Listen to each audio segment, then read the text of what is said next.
But first, to Bim Afolami, the Economic Secretary to the Treasury. I asked him if the £900 top-up from the NI cut is really enough for the average family to feel happy about. Well, if you actually look at a typical average household as a result of the national insurance cuts, not just today, but from the autumn statement, so we're taking a third off national insurance, right? In this period of time alone, an average household will be about £1,800 better off. Now, the number you gave was from 2008. All the way through. So that's why people don't feel better off, though. That was 2008. Yep. Between 2008 and 2010, I don't know what the numbers are. What I do know is since 2010, you take somebody, for example, on national living wage, they are 35% better off in real terms after inflation from 2010. So, we are supporting individuals and households, but I'm not hiding away from the fact that earlier on in this parliament, there was a COVID pandemic, there was the war in the Ukraine, but particularly the pandemic, where the government spent over £400 billion supporting people. That meant that the tax burden did go up. But the difference between us and the Labour Party is we've got a path to bring taxes down. I'm just pointing out to you that people feel worse off at the moment because they are worse off. And now you mentioned that the national insurance cut. Let's talk about that, because the rise back in 2021 was for the health and social care levy. That was what it was supposed to fund. And you were a great supporter of it then. So have you solved social care since? I think that what's important to recognise is that 2021, we were still going through the aftermath of COVID very much, and there was huge pressures on the NHS at that time. And I'm not saying those pressures are completely gone. I'm just making the point that post-COVID time, just think back to what it was like.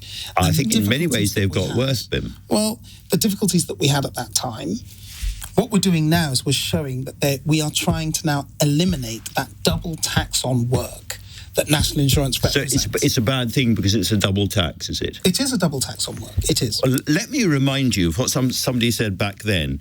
Is national insurance is paid by both individuals and employers. It's a broader-based tax which raises more money. And guess what? By having a broader-based tax, we're talking about social care here, everybody is going to benefit. It's not bad to have a more broadly based system, but everybody in the country is going to benefit from the social care changes. That was you, as you know perfectly well.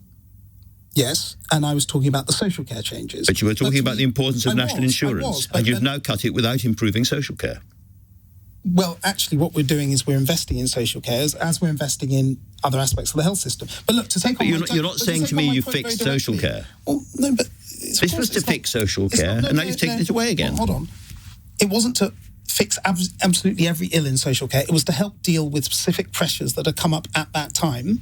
And so, of course, it wasn't going to completely eliminate absolutely every problem in the social care system. And I know nobody suggested so at the time. But to take my quote that you, for what I said very directly, the broad-based system, yes, of course it was a broad-based system because it's employees and employers.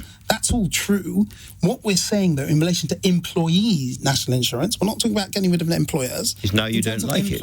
No, what we're saying is, if you're going to move to a lower tax future, which is the decision that we have taken, because we recognise that a lot of people, through cost of living and other pressures, are feeling the pinch. We want to make it easier for them, and we want to bring their taxes down. The best tax to bring down is national insurance, because it's that double tax on work. And when you look at the OBR scoring, and indeed other economic forecasters, they recognise that when you cut national insurance, it helps you grow the economy.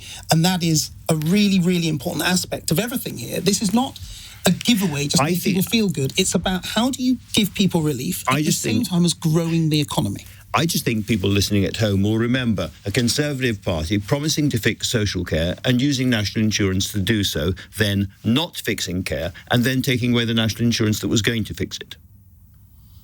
Well, if you're talking about social care in the NHS...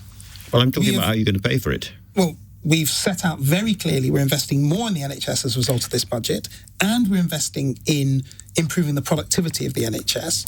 Why are we doing those things? Because we recognise that, yes, more funding is needed. And Amanda Pritchard, who's the head of the NHS, has said that... And we heard the Chancellor saying that. But social care, Bim, social care has not been fixed. Social care is a big part of the reason why councils like Birmingham are going bankrupt right now. You guys promised to fix it. You didn't. And you were going to fix it with national insurance, which you now say is double taxation and a bad thing. OK, so talk about social care in a different way, talk about children's social care.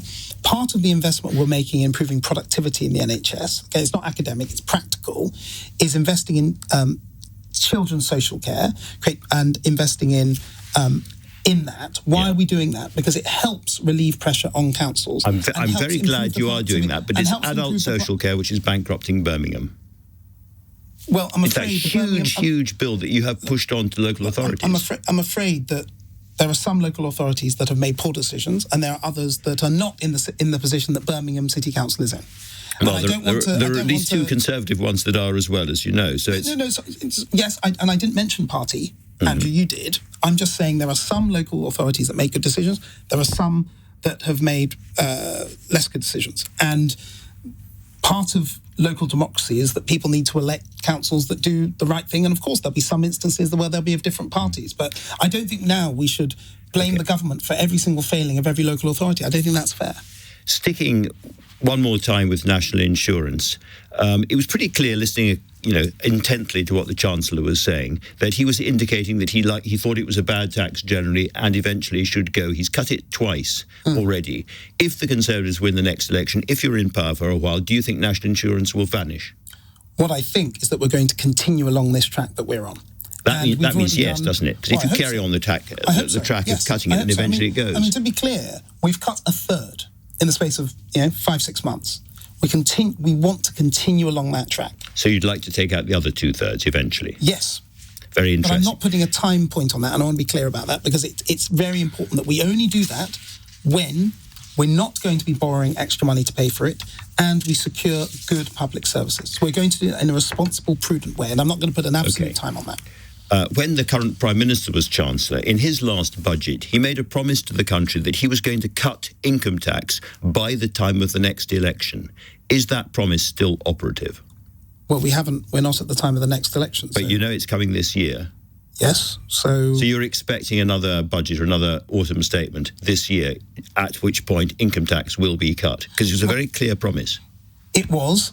But I don't want to now suggest what may happen beyond this fiscal event. But the man who is now the Prime Minister was promising he was going to cut income tax, and he hasn't We've just been working on the budget. I'm not going to get ahead of this budget today. We've literally just got there today. I'm not going to look ahead beyond this now. So either it was a lie, or we're going to have another budget or an autumn statement, at which point income tax will be cut. Which is it? Well, Andrew, what I'm saying is we're just doing this budget. We're explaining that to the Parliament. We're explaining it to the British people.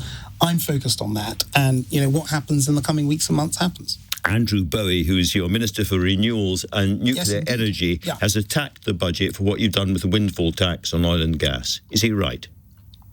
He's not right, but I completely understand where he's coming from, and some others will. And it's important to be honest about this. This is not, these budgets you have to make choices. Yeah, it's a mistake to pretend that every single budget you can make everybody happy and you don't have to make any choices. I understand that, but not only Mr. Bowie, but the Scottish leader has attacked it as well. There is such a thing as collective responsibility. I can't remember ministers attacking a budget on budget day and not being asked to resign.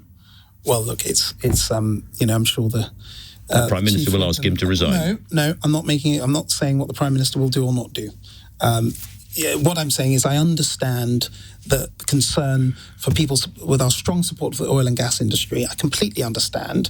But ultimately, this was a very, very difficult choice. But we had to make sure one of the principles of this budget is those with the broadest shoulders, should bear the. I understand all that, but we think that was, though regrettable, the right choice to make. And he doesn't. But do you think he shouldn't resign? He should stay in the government, having made that point. Look, that's up to Prime Minister and Chief Whip. Let's ask about one other of your colleagues. Michelle Donelan libelled somebody, libelled an academic who she accused of being involved in terrorism, and the taxpayer is going to pick up the bill for that. Do you think that's right? I have to be honest, because I've been so wrapped up in the budget, I actually haven't seen this story in any detail. Well, that's good, because I can tell you about it more then. broadly. Let me tell you about it. So when she was Science Secretary, Michelle Donelan, apologised and she paid damages to an academic after suggesting she had expressed sympathy for Hamas. And the costs are going to be covered by her department. That's me, the taxpayer, that's you, the taxpayer, that's the taxpayer, at a time of the highest tax burden since 1948. Do you really think it's right the taxpayer should be paying the bill for ministers who have libelled members of the public? It's my understanding, and forgive me because, as I say, I didn't know about this in any detail, but off the top of my head, it's my understanding that, broadly speaking, when ministers are holding office, ministers are taken to court, for example, on planning issues. They're taken to court for all sorts of different reasons. This is a personal libel, and this is different. What I'm trying to say is, if something's performed in the office, it's my understanding that is held as actually as a public purse. But I don't know the detail, and I'm afraid you'd have to ask her and maybe other people in the government as to how that practically works. Without the detail, what about the principle of the taxpayer picking up libel bills for ministers? Well, I'm afraid I don't know all the circumstances of this case, so I can't talk. Final question. A lot of commentators are looking at this budget and saying that it rules out an early election. This is not an election budget. We're clearly, if we're going to have an election, it will be at the end of the year, or maybe even early next year. What's your view? My view is what the Prime Minister's told me, and he's also told the public, which is that he always thought there'd be an election at the back end of this year in the autumn at some point. And that's always been my view, as I've expressed to anybody who's asked me.